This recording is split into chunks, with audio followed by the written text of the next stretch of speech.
தென்னாடுடைய சிவனே போற்றி எந்நாட்டவர்க்கும் இறைவா போற்றி। अरुणाचल शिव मेरे शिव चैनल पर आप सबका स्वागत है। सबसे पहले तो आप सभी शिव भक्तों को कोटि कोटि प्रणाम। बात करते हैं शिव पूजा के लिए एक महत्वपूर्ण समय शनि प्रदोष के बारे में। प्रदोष का जो समय है और प्रदोष की जो पूजाएं हैं वो बहुत महत्वपूर्ण होती है। सभी शिव भक्त इस विशेष समय का लाभ उठाते हैं और स्कंद पुराण में ऐसा वर्णित है कि जो शनि प्रदोष होती है, शनि प्रदोष बहुत दुर्लभ होती है और उसमें भी दुर्लभ होती है कृष्ण पक्ष में पड़ने वाली शनि प्रदोष। तो इस बार हमें कृष्ण पक्ष में पड़ने वाली शनि प्रदोष 31 अगस्त शनिवार को प्राप्त हो रही है। इस दिन आपको शिव पूजन अवश्य करना चाहिए और एक बहुत महत्वपूर्ण वजह और भी है इसकी, वो है पुख्य नक्षत्र।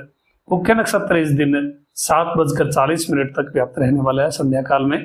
तो 7:40 से पहले आप शाम के समय 7:40 से पहले आप शिव पूजन यदि करते हैं तो ये आपको मुख्य नक्षत्र, कृष्ण पक्ष की शनि प्रदोष, ये सब आपको प्राप्त हो रहे हैं। तो बहुत दुर्लभ संयोग है। सभी शिव भक्त इसमें अवश्य ही शिव पूजन करें। मुख्य नक्षत्र को भगवान शिव की विभूति यानी भगवान की भस्म बताई गई है। तो मुख्य नक्षत्र अपने आप में महत्वपूर्ण स्थान रखता है शिव पूजा के लिए। जैसे आद्रा नक्षत्र की तो कोई होड़ है नहीं, किंतु मुख्य नक्षत्र का भी बहुत महत्व है शिव पूजा के लिए। तो ये सब आपको एक ही दिन प्राप्त हो रहे हैं। 31 अगस्त शनिवार को शिव पूजन संध्या काल में जो प्रदोष समय रहेगा उसमें आपको अवश्य कर लेना है। अब बात कर लेते हैं क्या विशेष इस दिन आपको करना चाहिए। तो शनि प्रदोष के दिन देखिए बहुत सारी कामनाओं को लेकर के शनि प्रदोष के व्रत भी किए जाते हैं, वो एक अलग मैटर है। किंतु हम बात करने वाले हैं एक बहुत पावरफुल पूजा के बारे में जो सभी शिव भक्त को परफॉर्म करनी चाहिए। शनि प्रदोष को संतान प्राप्ति से संबंधित भी देखा जाता है, दारिद्र्य नाश के लिए भी देखा जाता है और सुख संपत्ति प्राप्ति के लिए भी देखा जाता है। तो इस दिन जो विशेष अभिषेक द्रव्य होने वाले हैं उनमें पहला द्रव्य तिल के तेल से आपको भगवान का अभिषेक करना है। पहला जो द्रव्य है वो तिल का तेल है। तो तिल के तेल से आप पहले भगवान का अभिषेक करें, उसके उपरांत शुद्ध जल से भगवान को स्नान कराएं, उसके उपरांत आप पुष्प मिश्रित जल से भगवान को स्नान करवाएं। इसके बाद दही से भगवान का अभिषेक करें। उसके उपरांत आपको केले के जो बिल्कुल छोटे छोटे पीस कर लेने हैं, कम से कम 3 या 4 केले आप ले लीजिए, उनसे भगवान का अभिषेक करें और वो पूरा जब लिंगम उनसे ढक जाएगा तब आप भगवान को सिर के ऊपर हाथ उठा करके प्रणाम करें। उसके बाद आप शुद्ध जल से पुनः भगवान को अभिषेक करें और अंत में फिर आप कर्पूर और इलायची मिश्रित जल से भगवान का अभिषेक करें।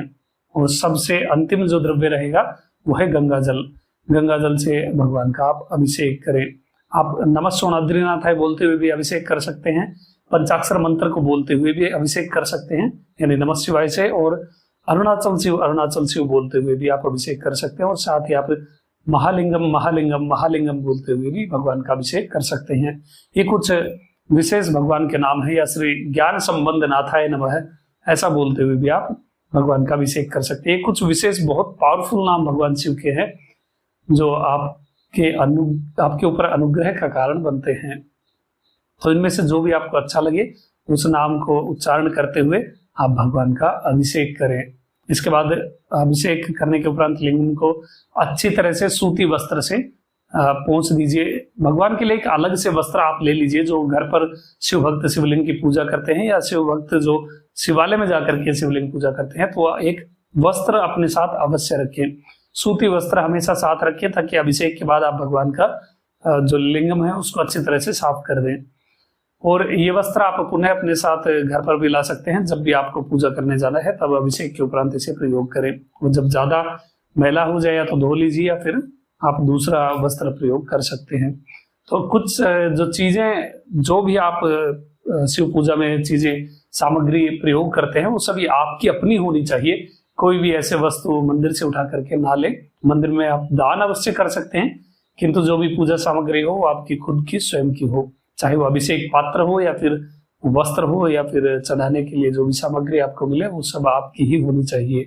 इससे आपको अधिक लाभ प्राप्त होता है।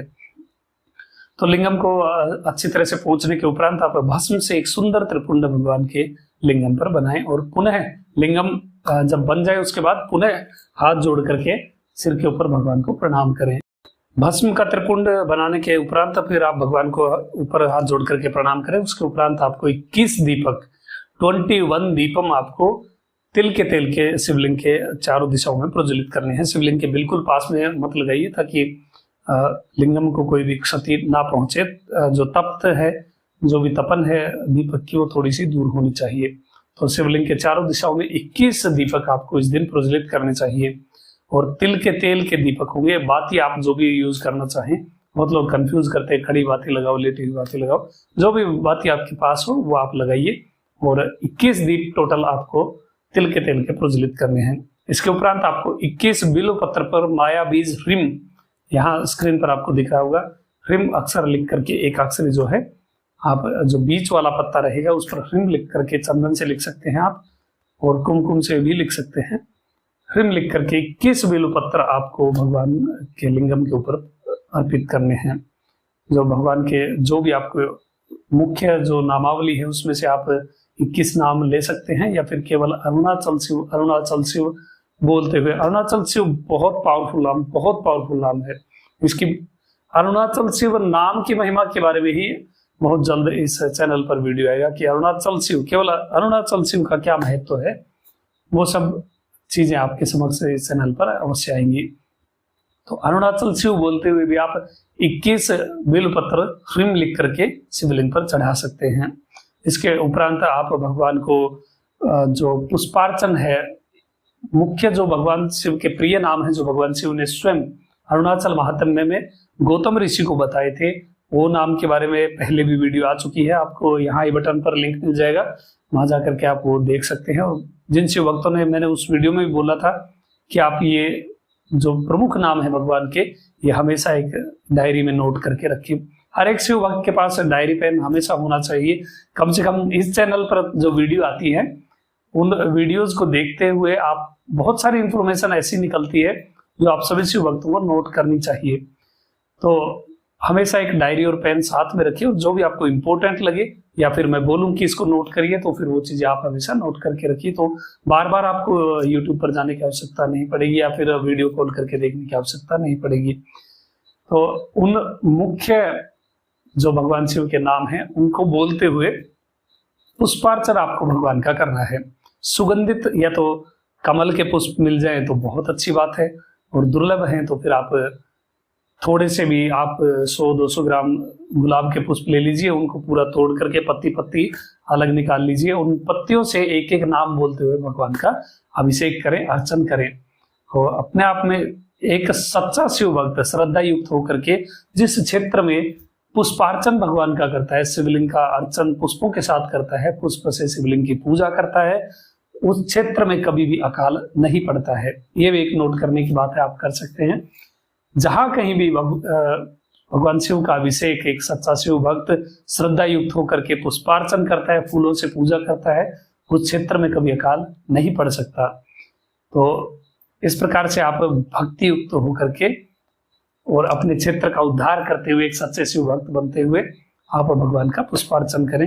मुख्य जो नाम है उनको बोलते हुए, जैसा श्री हलाहल सुंदराय नमः बोलते हुए भगवान पर पुष्प चढ़ाएं, श्री ज्ञान संबंध नाथाय नमः बोलते हुए भगवान पर आप पुष्प चढ़ाएं, आगम प्रियाय नमः ऐसा बोलते हुए। तो जो मुख्य नाम है उनके वीडियो आपको इस वीडियो के डिस्क्रिप्शन में मिल जाएगी, वहां जाकर के आप देख सकते हो, नोट कर सकते हैं।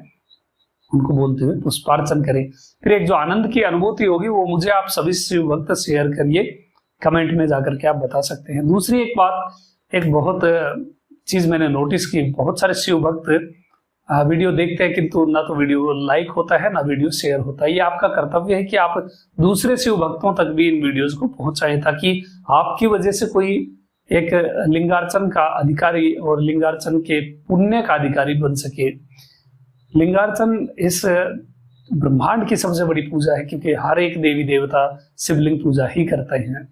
तो आपकी वजह से कोई शिव मार्ग में प्रवृत्त हो तो ये बहुत अच्छी बात होती है। इस वीडियो को, जो भी पूजा की वीडियो आती है, उन सबको आपको शेयर करना चाहिए, ताकि वो लोग भी, दूसरे लोग भी समय पर उस जो दिनांक है उस पर वो पूजा कर पाए। बहुत सारे विशेष समय होते हैं, आपकी वजह से सभी को लाभ प्राप्त होना चाहिए। और इसके बाद आपको नंदी स्तोत्र के 3 पाठ अवश्य करने हैं इस दिन, क्योंकि प्रदोष का समय है और प्रदोष में भगवान ने स्वयं आदेश दिया हुआ है सभी को, देवता, यक्ष, गंधर्व, राक्षस सभी को आदेश दिया था कि प्रदोष के समय में मेरी पूजा के साथ में नंदी की पूजा अवश्य होनी चाहिए।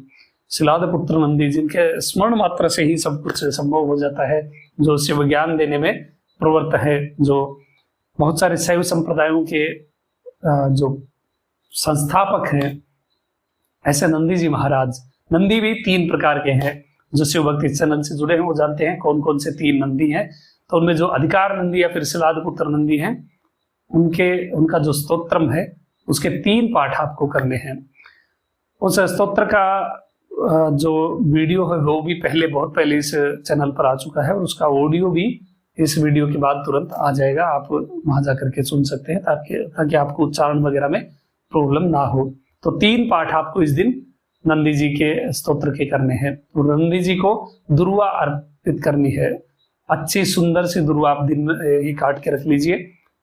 बहुत बार ऐसा होता है कि आपने मान लीजिए सुबह दुर्वा इकट्ठी कर ली, अब पूजा आपको संध्या काल में करनी है, तो शाम होते होते वो दुर्वा सूख जाती है। ऐसा अगर स्थिति बनती है तो उस दुर्वा को पानी में डाल दीजिए, पानी में वो सूखेगी नहीं, बिल्कुल वैसी ही रहेगी, और संध्या काल में उसे पानी से निकाल करके फिर आप पूजा में प्रयोग कर सकते हैं। तो नंदी जी को दुर्वा इस दिन आप अवश्य ही अर्पित करें। डंठल, सुंदर सा डंठल बना करके नंदी जी के विग्रह के समक्ष रखें। वैसे तो जो नंदी आपको शिवालय में यूजुअली दिखते हैं, जो बैठे हुए बैल के रूप में है, वो वृषभ नंदी है, किंतु अधिकार नंदी का नाम लेकर भी या स्तोत्र पढ़ते हुए भी आप उनको अर्पित करेंगे तो जो दूसरे वाले नंदी है उन तक बात पहुंच जाएगी।